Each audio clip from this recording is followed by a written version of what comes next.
Hello everyone and welcome back to the channel. Today I'm going to be taking a step back from the midterm elections and I'm going to look forward to the 2024 presidential election. Before I start, I'd like to say if you like my content, subscribe to the channel and turn on the notification bell and leave a like and comment. With that said, let's get into it.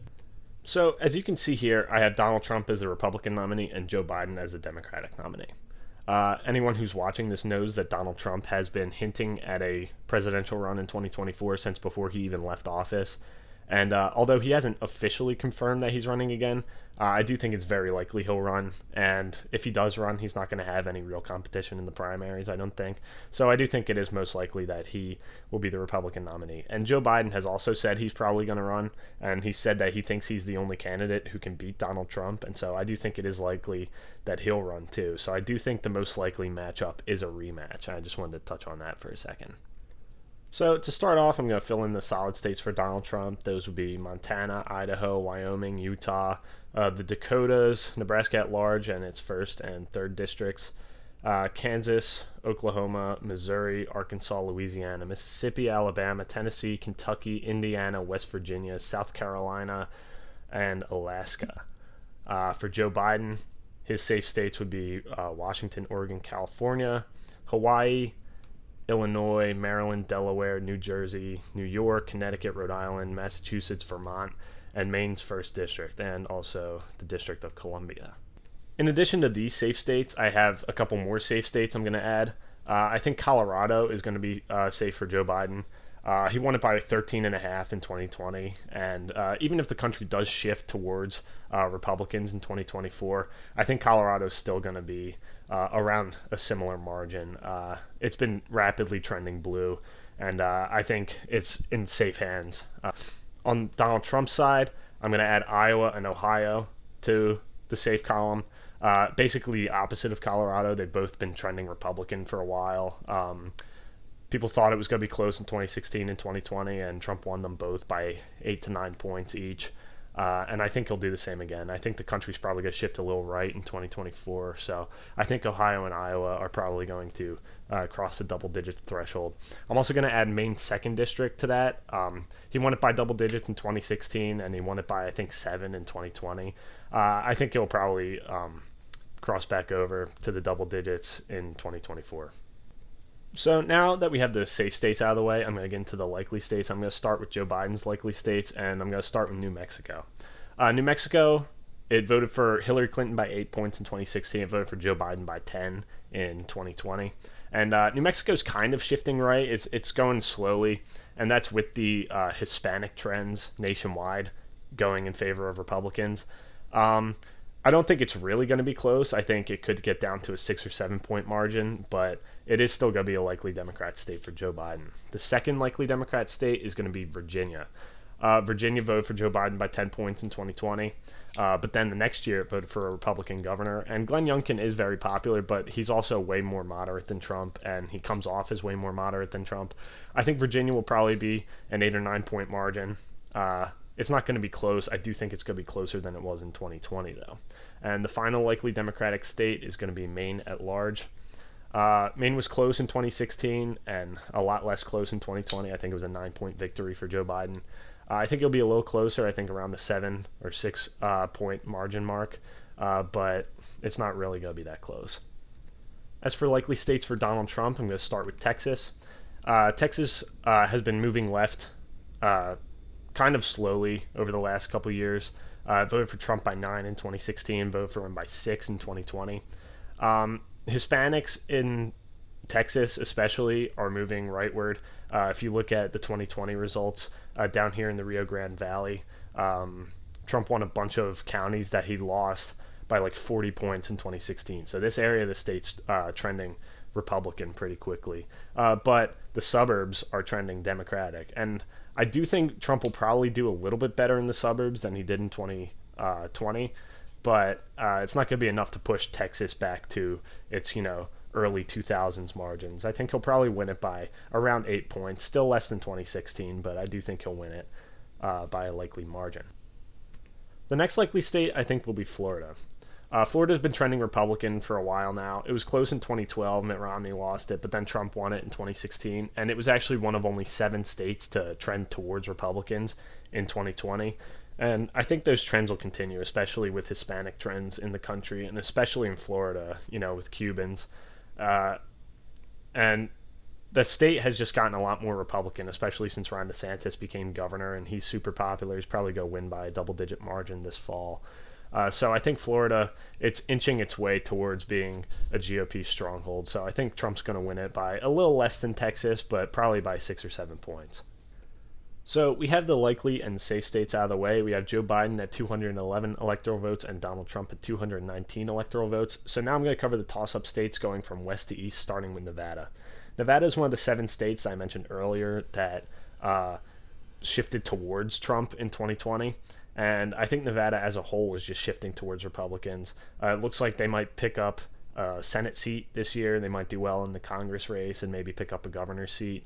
And it's just been trending right for a while. Since 2008, I think it's gotten closer to being Republican every election.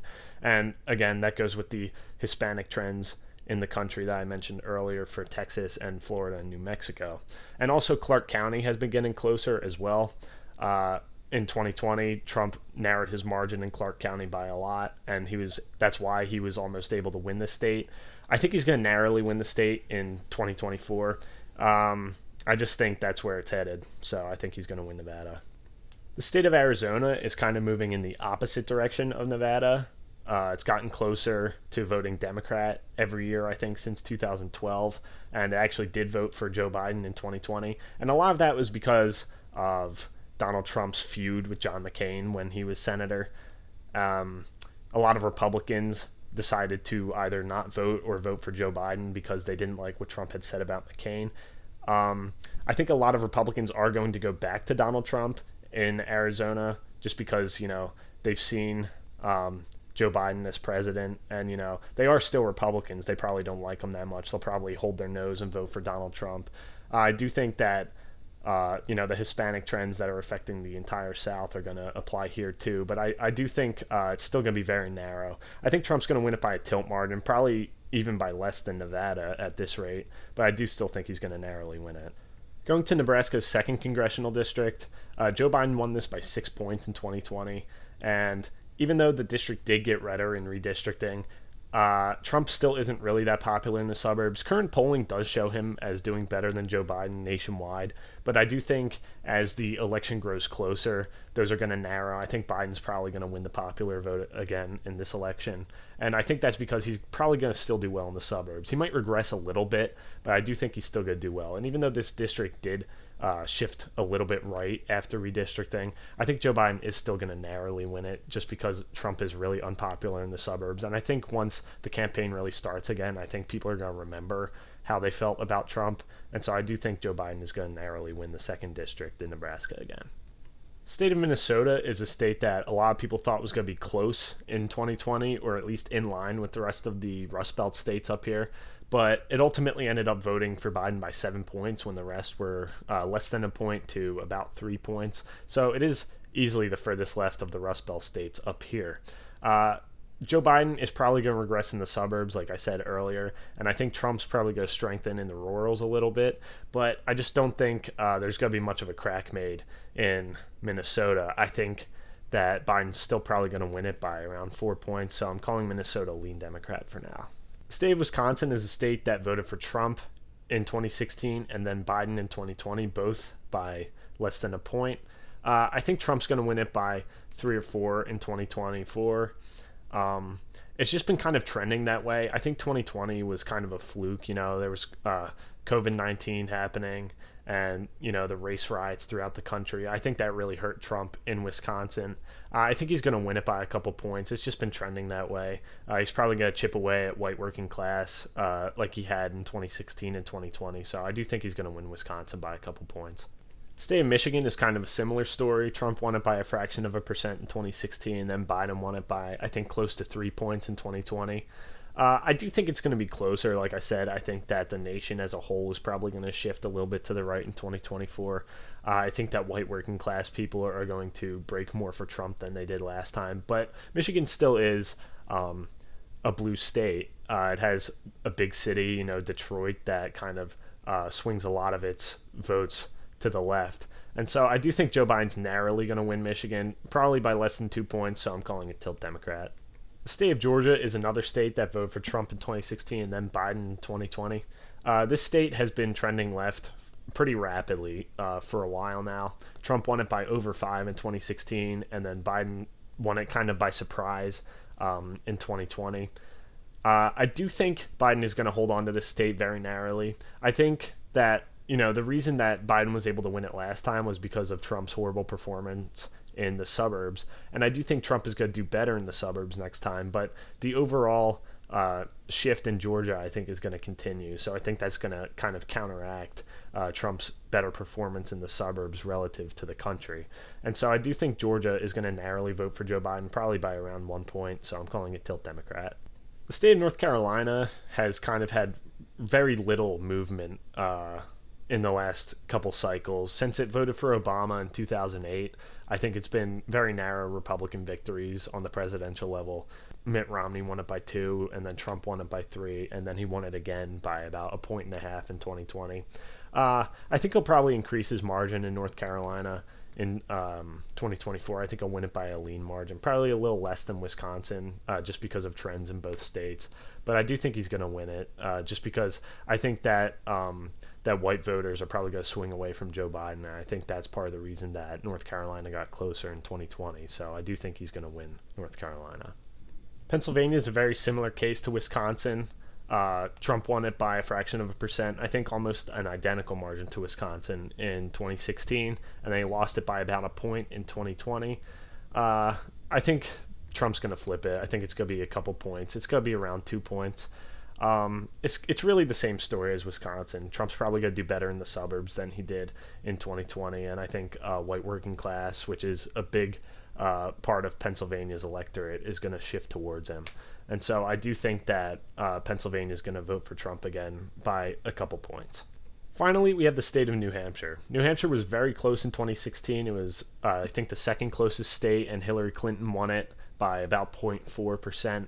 And then it shifted way against Donald Trump and voted for Joe Biden by 7 points, I think, in 2020.